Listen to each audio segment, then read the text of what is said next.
Alors, dans un premier temps, j'aimerais te demander, même si cela puisse paraître logique pour tout le monde, il est quand même important de redéfinir qu'est-ce que l'orgueil et qu'est-ce que le matu. Tout à fait. Bismillah ar-Rahman ar-Rahim, wa salatu wa salam ala ashrafil anbiya wa khatamil mursalin, Sayyidina wa habibina Muhammadin wa ala alihi wa sahbihi ajma'in. Donc de nouveau, merci pour votre accueil. Alors, en effet, on était parti sur la question des maladies du cœur et de l'importance de l'éducation spirituelle et l'éducation de l'âme. On avait vu que Allah subhanahu wa ta'ala nous a demandé dans plusieurs versets, et il nous parle de وَنَفْسٍ وَمَا سَوَّاهَا فَأَلْهَمَهَا فُجُورَهَا وَتَقْوَاهَا قَدْ أَفْلَحَ مَنْ زَكَّاهَا. Donc le terme tazkiya se trouve déjà même dans le Coran. Donc on avait rappelé l'importance de, de s'attacher à la question de l'éducation spirituelle et surtout s'intéresser, parce que souvent on s'intéresse beaucoup au fiqh, à la aqidah, et on pense que l'éducation spirituelle, ça arrive tout seul. Or non, c'est aussi une science à part entière, où les savants ont énormément écrit là-dessus. Donc pour la question de l'ostentation, l'ostentation, c'est le fait de s'accorder le mérite à soi-même, et non pas à Allah subhanahu wa ta'ala. Donc de la définition même, on peut voir les dangers finalement de cette maladie. La question de l'ostentation, c'est plutôt, et du m'as-tu vu justement, comme son nom l'indique, c'est le fait de faire des choses, non pas pour Dieu, mais afin que les gens puissent me pointer du doigt en disant « Ah, il a fait telle chose, il est telle chose, etc. » Donc ça, c'est deux grandes maladies qui peuvent habiter mon cœur, et que lorsqu'ils s'installent dans mon cœur, je pourrais même, qu'Allah subhanahu wa ta'ala nous en préserve, avoir de problèmes, non plus juste dans l'éducation spirituelle, mais même limite dans ma foi. Dans le cadre un peu plus cette fois-ci du côté de l'orgueil, quel est le danger de s'attribuer à 100% les mérites, les réussites d'un projet? C'est en fait se dire que ça ne vient pas de Dieu finalement. En tant que croyant, on croit que toute chose vient d'Allah subhanahu wa ta'ala, que notre réussite vient d'Allah subhanahu wa ta'ala, que notre intelligence vient d'Allah subhanahu wa ta'ala. Mais alors si on s'attribue à nous-mêmes le mérite, finalement c'est comme si on prend la place du divin, exalté soit-il. Et en fait, ça vient d'une source. La source de cette maladie vient justement de la question de l'ego et de la fierté.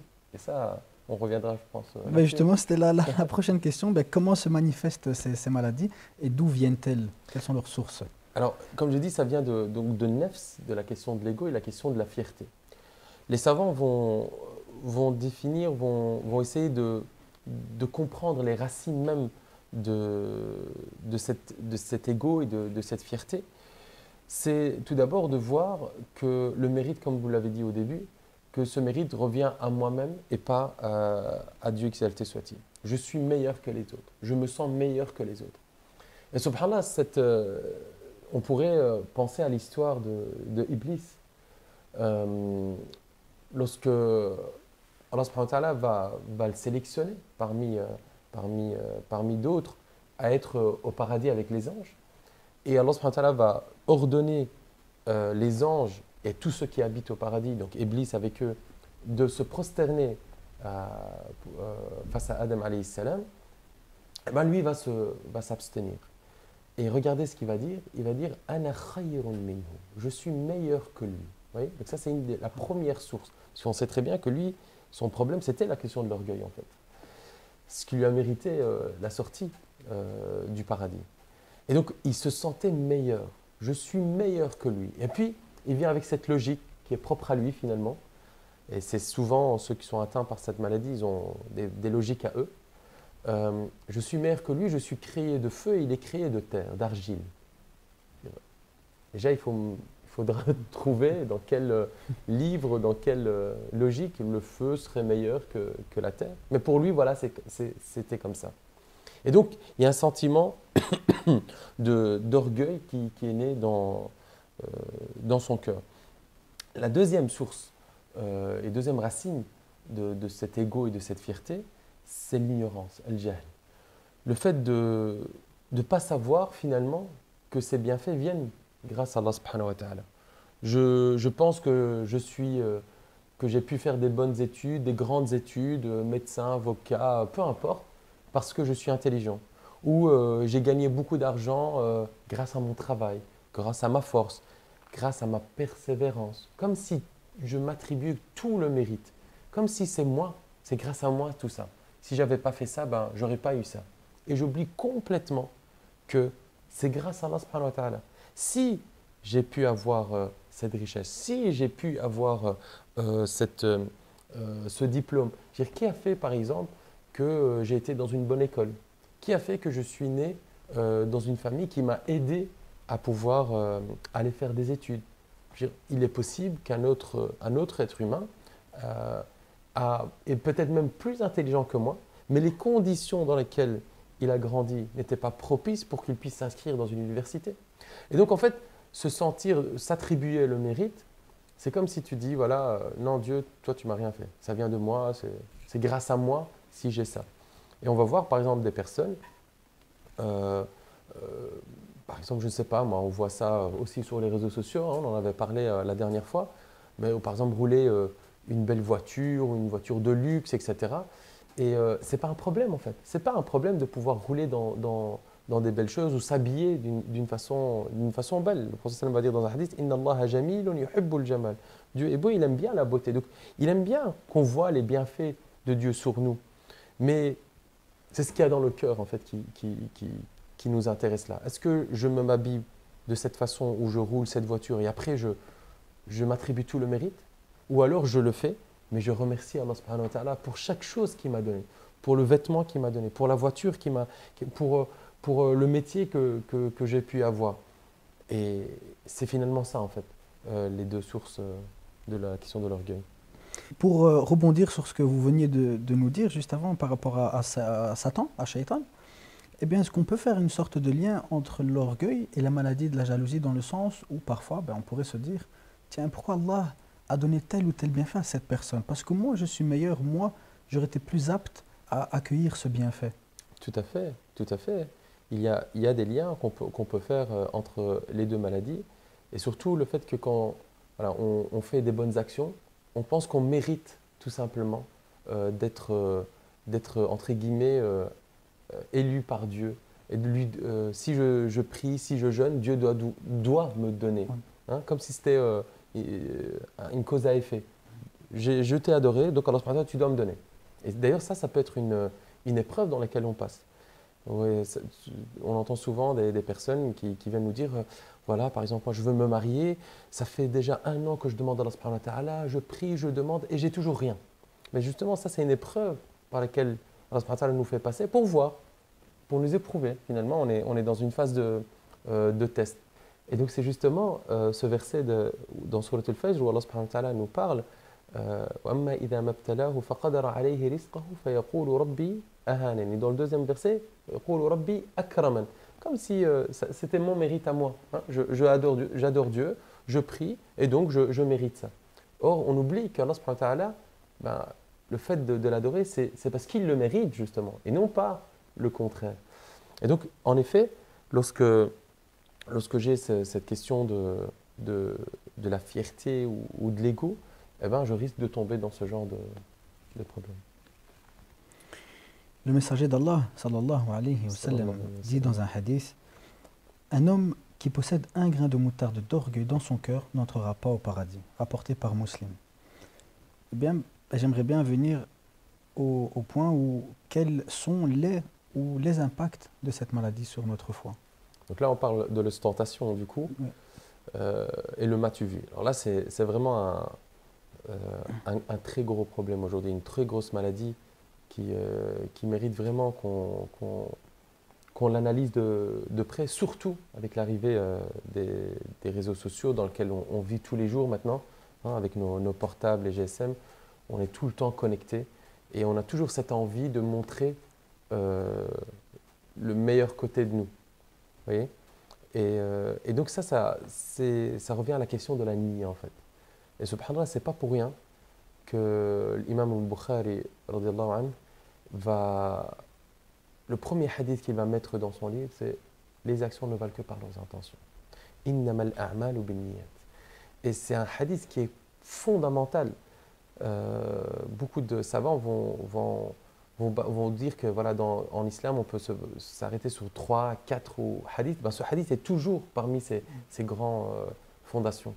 Parce que c'est un hadith qui est rempli de sagesse et surtout qui nous montre finalement est-ce que je fais ça pour Dieu ou est-ce que je fais ça pour que les gens disent de moi telle chose ou telle chose. Eh bien, justement, si on entreprend des bonnes actions, mais que notre intention est uniquement dans le but de se montrer, cette action sera-t-elle acceptée? Alors ça, la réponse, elle est justement dans le hadith. Le prophète sallam, il va dire innamal a'malu binniyat wa innama likulli imri'in ma nawa. Donc celui qui fait son voyage pour aller se marier, ben il aura sa niya à lui. Il aura juste ce qu'il voulait. Et par contre, si ta niya elle est pour Dieu, ben Allah subhanahu wa ta'ala te donnera le mérite. Donc si une personne fait quelque chose pour le matu vu, eh ben, probablement il va avoir ce matu vu. Il va avoir, les gens vont dire de lui que qu'il a une belle voiture, ils vont de lui dire qu'il est savant, ils vont dire de lui qu'il est riche, ou qu'il donne aux pauvres, ou qu'il est gentil. Donc ça va être dit, probablement, peut-être pas. Hein. Donc peut-être qu'il aura fait tout ça en vain finalement aussi. Et ça c'est encore une autre histoire. Mais c'est clair qu'il sera, il sera reposé sur son action à lui.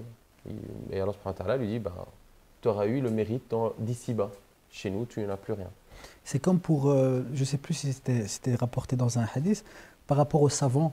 Allah, il lui dit, tu as été savant, certes, mais tu l'as fait dans l'intention qu'on dise que tu es savant. Donc tu n'as pas le paradis. Tout à fait. Et ce hadith-là, il est très, très, très...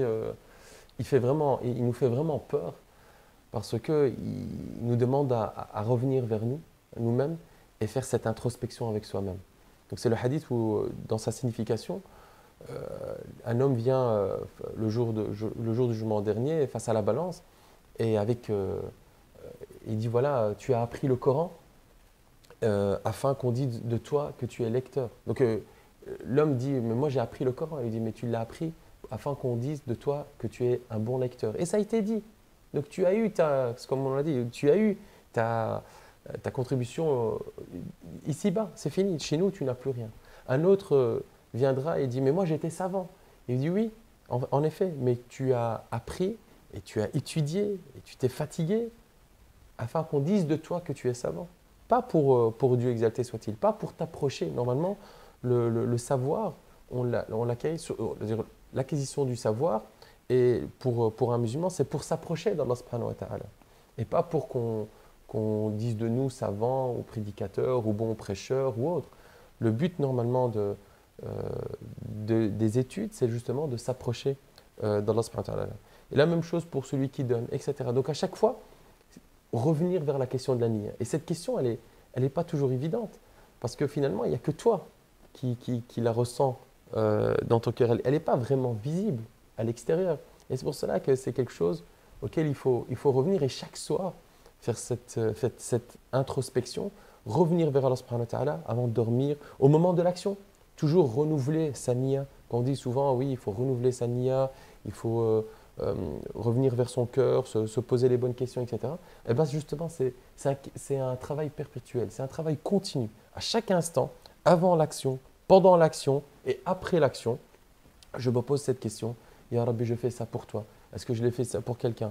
Et donc, finalement, en fait, ce qui est intéressant aussi, c'est lorsque je fais une action et que je la fais finalement réellement pour Dieu, eh ben, tous les dires des autres ne m'intéressent pas. Et c'est comme ça d'ailleurs qu'on pourrait savoir. Mais je pense sûrement qu'on reviendra sur cette question. Et justement, par rapport à la sincérité, à la niya, et ce hadith qui nous fait peur quand même de savoir, de se dire est-ce que je suis sincère ou pas? Comment je peux être sincère? Comment faire pour savoir si telle ou telle action, je le fais pour Dieu ou pour me montrer? Alors, voilà, c'est quand par exemple, quand tu fais une action et imaginons, je ne sais pas moi, voilà, je fais un prêche ou je suis dans une action humanitaire, je récolte des dons, j'essaye de faire comme je peux pour l'éducation de mes enfants, etc. Et les gens disent ah, regarde, il fait ça pour qu'on dise de lui bon prêcheur, il fait ça pour dire qu'il est généreux, etc. Eh bien, si ces paroles des gens t'atteignent et te touchent, et tu te sens complètement, tu t'es limite, comment dire ça, furax, et tu n'es pas content, etc., bah c'est que tu fais attention aux dires des gens. Et là, peut-être déjà, qu'il y a peut-être un problème dans ma propre niya. Parce que si je regardais, je fais ça complètement et à 1000% que pour Allah subhanahu wa ta'ala, eh ben, je ne ferai plus attention à ce que les gens disent. Pourquoi? Mais parce que je n'attends rien d'eux. Je n'attends pas de mérite de leur part. J'attends le mérite que d'Allah subhanahu wa ta'ala. Et lui seul sait ce qu'il y a dans mon cœur. Et donc quand tu ne fais plus attention au dire des gens, tu ne fais plus attention au regard des gens, eh ben, subhanallah, ben déjà tu t'allèges parce que tu ne fais plus. Ça ne veut pas dire que tu ne peux pas accepter les remarques. Hein, Bien sûr. Faut pas être fermé non plus. Voilà, il ne faut pas être fermé par rapport à ça, mais ça ne t'atteint pas personnellement par rapport à la question. Et d'ailleurs, subhanallah, ceux qui courent derrière, ceux qui courent derrière à chaque fois la satisfaction des gens, il y a une belle parole qui dit Rida nas ghayatun la tudrak. Donc, c'est-à-dire le fait d'atteindre la satisfaction des gens, c'est un objectif qui n'est pas atteignable. Tu trouveras toujours quelqu'un qui va dire quelque chose sur toi. Que tu trouveras toujours quelqu'un qui va parler sur ton association, qui va parler de ton action, qui va parler de ce que tu fais. Il y aura toujours, tu ne peux pas satisfaire tout le monde. D'ailleurs, c'est un certain moment pour se sentir allégé, eh ben, il faut que tu te détaches complètement du regard du gens. Et la suite de cette sagesse, elle dit quoi? Warida Allah ghayatun la tutrak. Et le fait de satisfaire Allah subhanahu wa ta'ala est un objectif qu'on ne peut pas délaisser. Donc ne délaisse pas ce qui n'est pas délaissable, et si on peut parler ainsi, et ne cours pas derrière les gens finalement, parce que les gens ne seront jamais satisfaits. Et justement, quand vous nous dites qu'il faut reformuler ses intentions avec la bouche tout le temps, parfois on le répète avec la bouche, je dis oui, mon intention est pour Allah, mais le cœur n'y est pas. Alors si je sens que mon cœur n'y est pas, que l'intention n'est pas réellement à 100% pour Allah, dois-je mettre de côté une action que je voulais entreprendre, une bonne action? Alors des fois ça aussi, c'est une des portes de Shaitan. On avait parlé la dernière fois de Madakhil al-Shaitan. C'est aussi une porte de Shaitan de dire « Ah mais tu sais, regarde, sûrement que tu fais ça pour te montrer aux autres, etc. » Eh ben, une des solutions c'est ta'awud min iblis, dire « A'udhu billahi minash shaitan ar-rajim » et justement se renouveler sa niyyah en disant « Non, Ya Rabbi, je fais ça pour toi. » Que les gens regardent ou ne regardent pas, moi, alhamdoulilah, je continue. Et puis la deuxième question, c'est la continuité. Si toi-même tu remarques que par exemple, tu es dans une assemblée et disons par exemple que tu n'as pas l'habitude de prier les prières surrogatoires après la prière obligatoire. Et subhanallah, tu remarques, quand tu fais cette introspection avec toi-même, que tu pries les sunan que quand il y a des gens. Et bien là, ça doit t'alerter. Dire pourquoi quand je suis à la maison et quand je suis seul, or j'ai du temps, pourquoi je ne les prie pas? Ça ne veut pas dire que tu dois arrêter l'autre. Non, tu dois justement combler ton manquement et non pas enlever les bonnes actions. Et alors, donc voilà, c'est un travail, c'est pour ça que je dis que c'est un travail perpétuel. Tu dois tout le temps faire ce travail-là. Pourquoi je fais ça? Est-ce que je pourrais? Et ne pas, si par exemple je fais un don, ah oui, mais est-ce que je l'ai fait pour les gens ou est-ce que je le fais pour moi-même? Eh ben, s'il faut, la prochaine fois, fais-le en cachette. Mais si tu sais que si tu donnes, donc si tu es dans une assemblée où tu sais que si tu vas donner par exemple 50 €, ça va pousser d'autres personnes à le faire, alors là, non, ce n'est pas de l'ostentation. C'est afin que les gens, comme le verset le dit, donc c'est dans cela qu'il faut se concurrencer, dans le bien en fait justement. Et ça nous rappelle l'histoire donc, de Sayyidina Abu Bakr et Sayyidina Omar qui viennent chez le prophète sallam et Sayyidina Omar va déposer la moitié de son argent et le prophète sallam lui dit qu'as-tu laissé à ta famille? Il a dit j'ai laissé la moitié. Et Sayyidina Omar dit aujourd'hui je battrai Inch'Allah Sayyidina Abu Bakr. Donc dans le bien, vous voyez, donc on peut se concurrencer dans le bien. Donc dans certains contextes, le fait de non pas se montrer, parce que c'est pas ça le but, mais de montrer une action, de faire une action devant certaines personnes, surtout dans un contexte où tu sais que tu peux avoir de la bonne influence, eh ben, c'est peut-être souhaité. Après, comme je dis, c'est sur la question de la continuité. Il faut que tu continues à donner. Que les gens soient là ou ne soient pas là, tu donnes.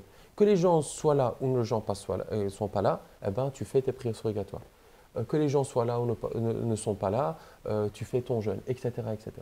Donc, comment savoir réellement ce qu'il y a dans ton cœur? Eh ben, regarde quand tu es seul. Quand tu es seul avec Dieu, comment tu es? Ben ça te permet vraiment de savoir si je suis sincère ou non.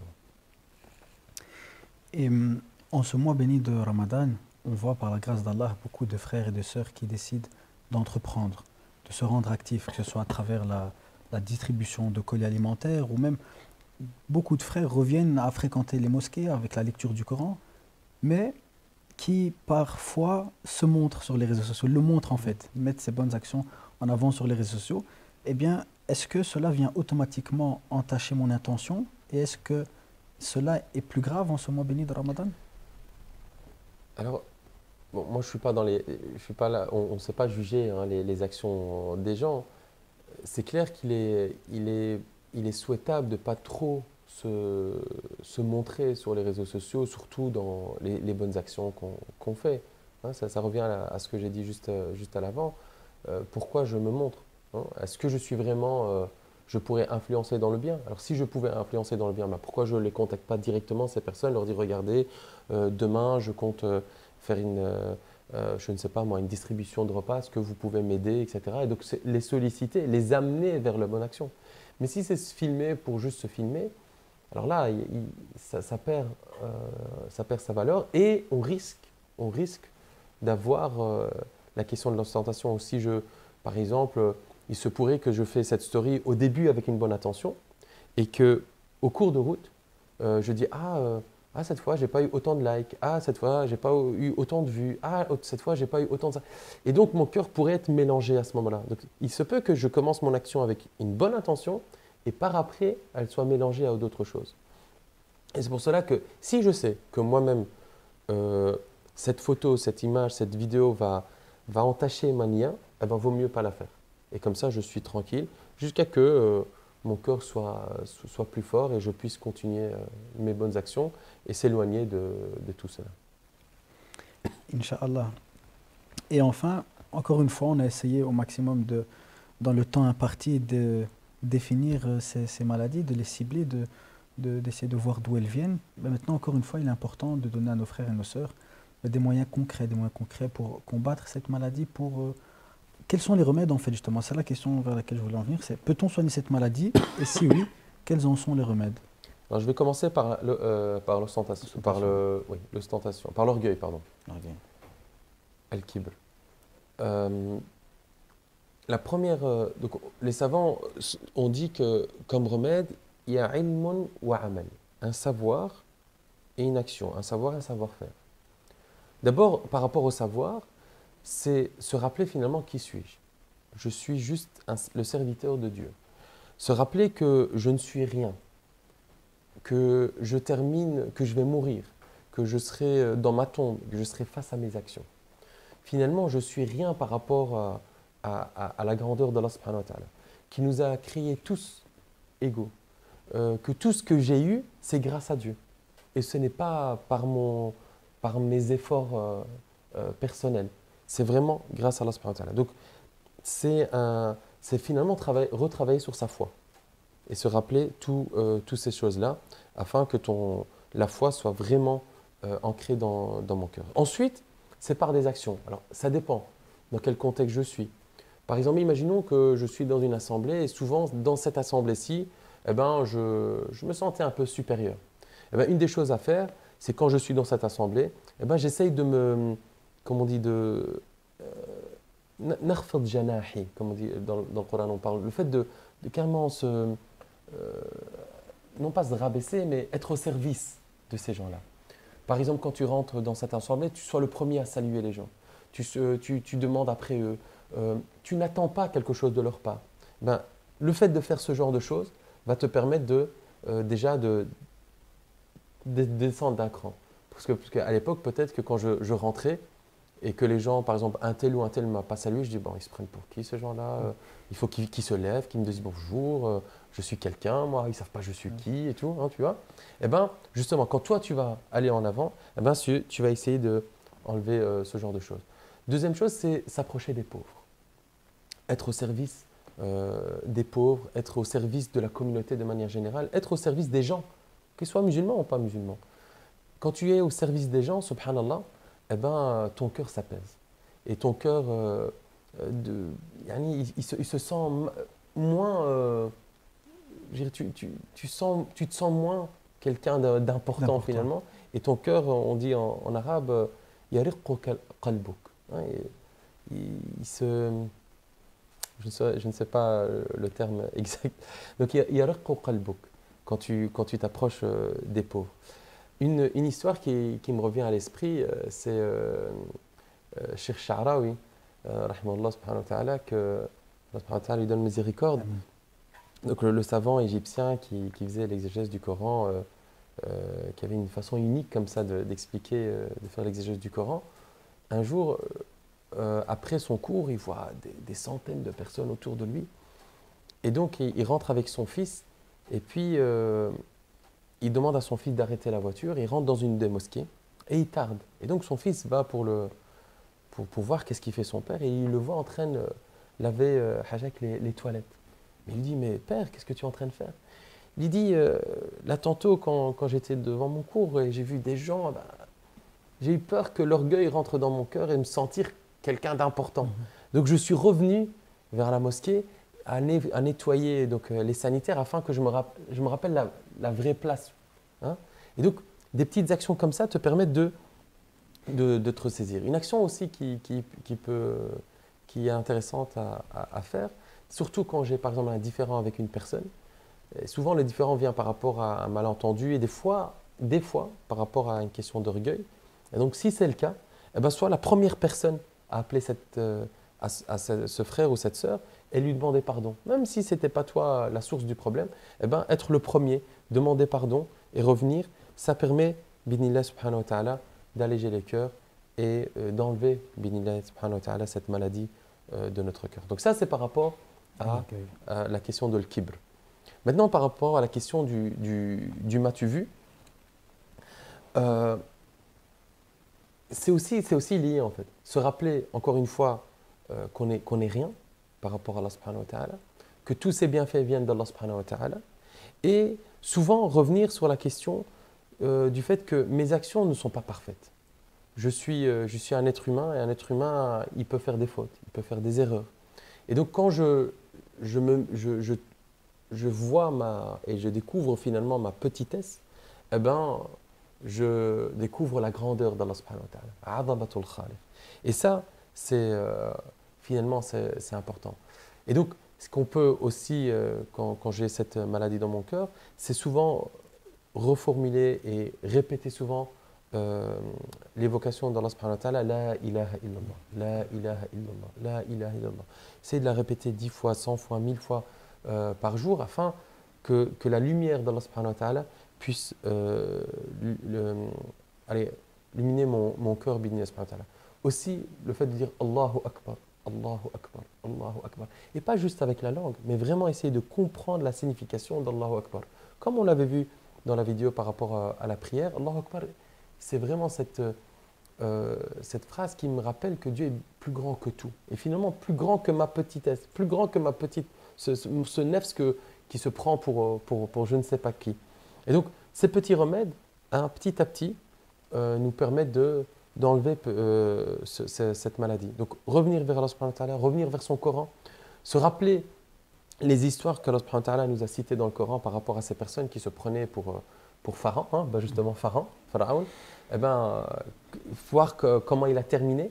Ben, la méditation de certains versets du Coran permet aussi ils sont là aussi comme un remède pour notre cœur. Inch'Allah, qu'Allah guérisse tous les cœurs malades. Amin, ya Rabbal Alamin, et qu'il guérisse nos cœurs aussi. Amin, amin. Nous arrivons tout doucement à la fin de cette émission. Alors avant de clôturer, je reviens vers toi afin de savoir est-ce que tu as quelque chose à rajouter. Alors je réinvite encore une fois mes chères sœurs et mes chers frères de s'investir dans l'éducation spirituelle, de revenir vers les savants qui parlent de la spiritualité. Alhamdulillah, comme j'ai dit, il y a beaucoup de livres maintenant aujourd'hui qui parlent de ça, que ce soit des traductions d'anciens livres ou même des nouvelles productions, d'écouter des conférences autour de cela. Parce qu'on voit souvent, justement, ça je ne l'ai pas dit, mais on voit souvent que les adorations sont liées justement à des questions spirituelles. Inna salata tanha anil fahsha'i wal munkar. Par rapport aussi à la zakat, par rapport aux jeunes, la'allakum tattaqoun, afin d'atteindre la piété, la crainte révérentielle d'Allah subhanahu wa ta'ala. Donc on voit souvent que les actions sont liées justement à à ces stations d'éducation spirituelle. Donc j'invite mes frères et sœurs à se plonger là-dedans et qu'Allah subhanahu wa ta'ala, vous allez voir que vos adorations seront senties différemment. Ce ne sera pas juste de l'accumulation de hasanat, mais ton lien avec Allah subhanahu wa ta'ala sera complètement différent.